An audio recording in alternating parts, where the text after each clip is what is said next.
The kitchen was always my sanctuary, a place where I could let my thoughts flow freely while concocting dishes for the family.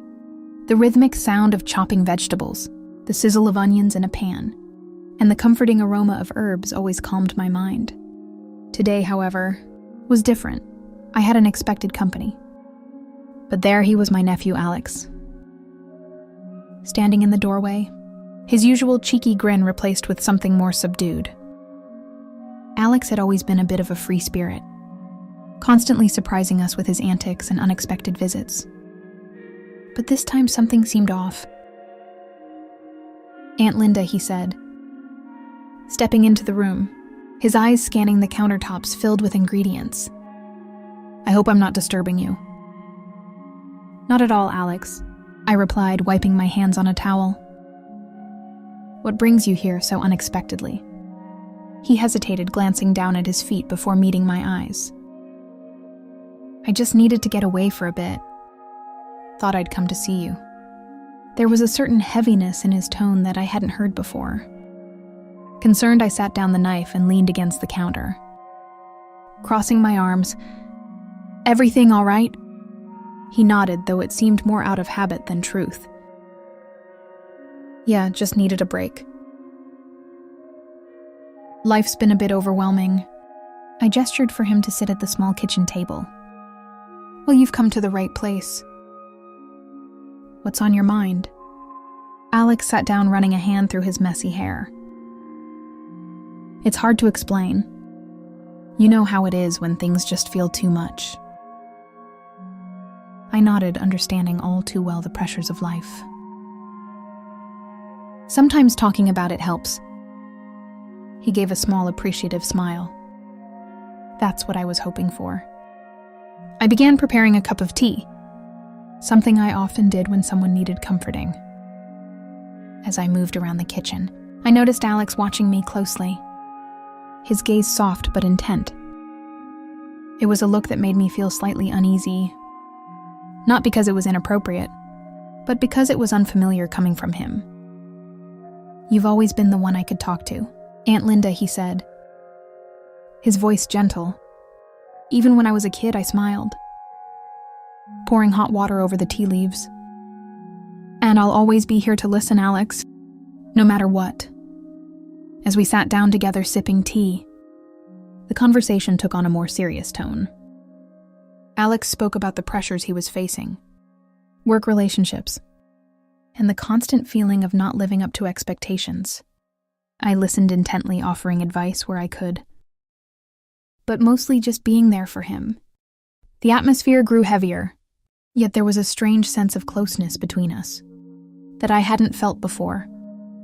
It was as if we were seeing each other in a new light, not just as aunt and nephew, but as two people, understanding each other's struggles on a deeper level. The sun was starting to dip below the horizon, casting a warm golden glow. Across the kitchen, Alex leaned back in his chair, a rare moment of calm washing over his face. As he finished his tea, I could see the tension in his shoulders ease, even if just slightly. "You always know how to make things better," he said, placing his cup on the table.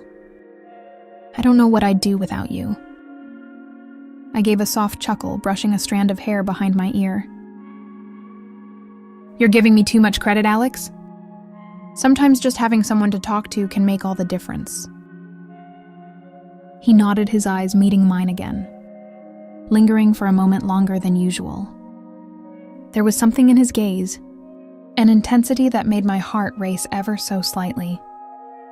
It wasn't inappropriate, but it was charged with something unspoken, something neither of us was ready to acknowledge. "I guess I've always felt like I could be myself around you," he admitted, his voice barely above a whisper. "No pretenses, no judgment. That's what family is for," I said, though my words felt heavier now, loaded with the weight of the moment we found ourselves in. Alex stood up, stretching his arms above his head, revealing a glimpse of the tattoo on his forearm. He walked over to the counter, idly running his fingers along the edge, as he glanced at the pots and pans. "Can I help with dinner?" It's the least I can do after barging in on you like this. I smiled, grateful for the distraction. Of course I could use an extra pair of hands. We worked side by side, chopping vegetables and stirring sauces. The silence between us comfortable but charged. Our hands would occasionally brush as we reached for the same utensil, each touch sending a small spark through me, leaving me wondering if he felt it too. At one point, as I was reaching for a bowl on the top shelf, I felt Alex's presence behind me. His arm stretched past mine. Effortlessly grabbing the bowl I struggled to reach. His breath was warm against my neck, and for a brief moment time seemed to pause. "Here you go," he said. His voice soft, almost tender. "Thank you," I murmured. Turning to face him, our faces mere inches apart. There was a tension in the air, thick and palpable. It wasn't the kind of tension that came from anger or frustration. It was something deeper, more complex. I could see it in his eyes. The unspoken questions, the confusion, and perhaps the same fear I felt in acknowledging what was happening between us. I stepped back, breaking the spell, and focused on the meal again. We should get this finished before it gets too late. "Yeah," he agreed, his voice slightly unsteady. "Good idea." As we continued cooking, the unspoken tension remained, lingering like the aroma of spices in the air, a silent acknowledgement of the line we were tiptoeing along. Dinner was a quiet affair, with the occasional clink of cutlery against plates. Breaking the silence, Alex and I exchanged a few words. But the earlier tension had subdued our usual easy conversation. The air between us felt charged, as though we were both aware of something unspoken, yet unwilling to bring it to light. After we finished eating, Alex offered to help with the dishes. I appreciated the gesture, even though it prolonged the time we spent together in the kitchen, where every moment seemed to hold a weight we couldn't ignore. "I'm glad you came," I said, breaking the silence as we stood side by side at the sink. "I've missed our talks." "Me too," he replied, his voice low. "It feels like it's been forever since we've had a moment like this." The water ran over the plates, suds forming as we washed and rinsed in sink. Our hands brushed once again, and this time neither of us moved away quickly. The contact lingered, subtle but meaningful enough to send a small shiver down my spine. Alex dried his hands and turned to face me, leaning against the counter with a contemplative look in his eyes. "You've always been the one person who truly understands me," he said softly, "even when I don't understand myself." I felt a flush rise to my cheeks, unsure of how to respond to the raw honesty in his words. "You give me too much credit," I said, trying to lighten the mood. "I'm just here to listen," he shook his head, a small smile playing on his lips. "It's more than that. You see me.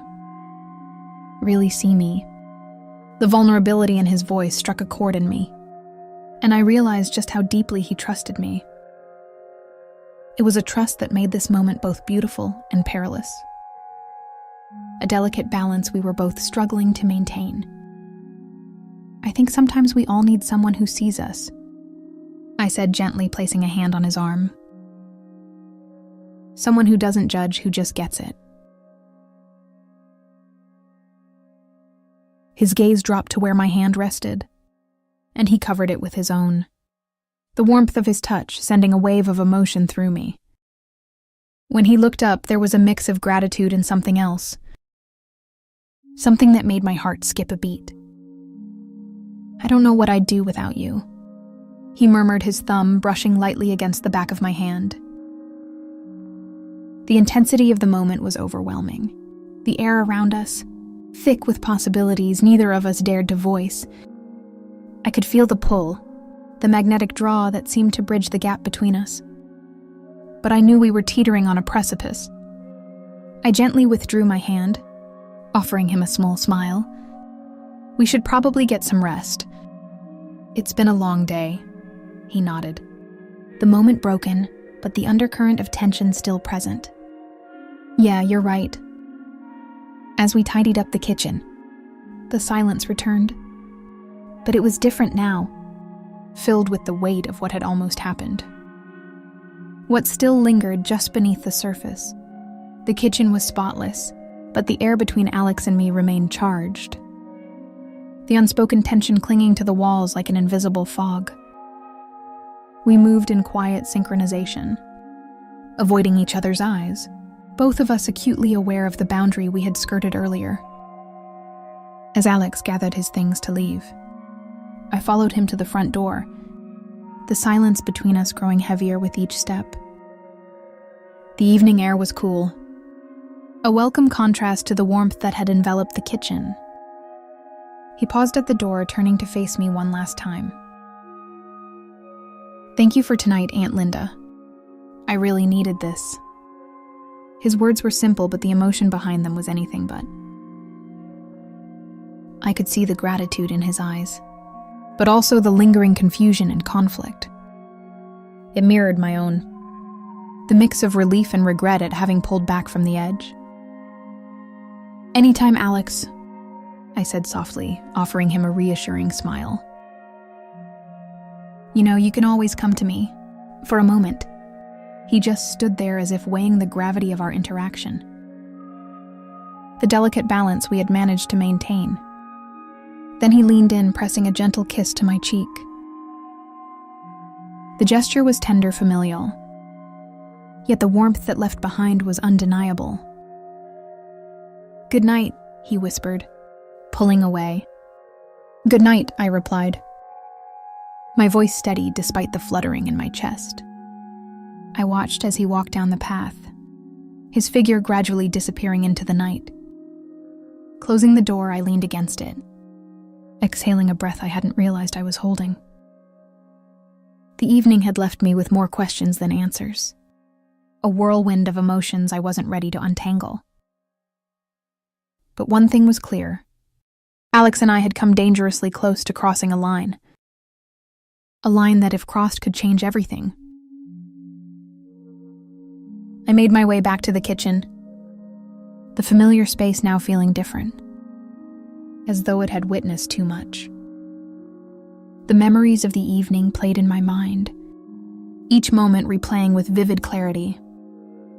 As I turned off the lights and headed to bed, I knew that what had happened between Alex and me tonight would linger in the corners of my thoughts, a constant reminder of the boundaries we had narrowly avoided. It was a reminder of the complexity of human emotions, of the thin line between comfort and something more. The house settled into silence, but sleep didn't come easily. The night had stirred something within me, something I would have to confront in time. For now, though, I clung to the fragile peace, knowing that at least for tonight, we had kept things where they should be, just barely.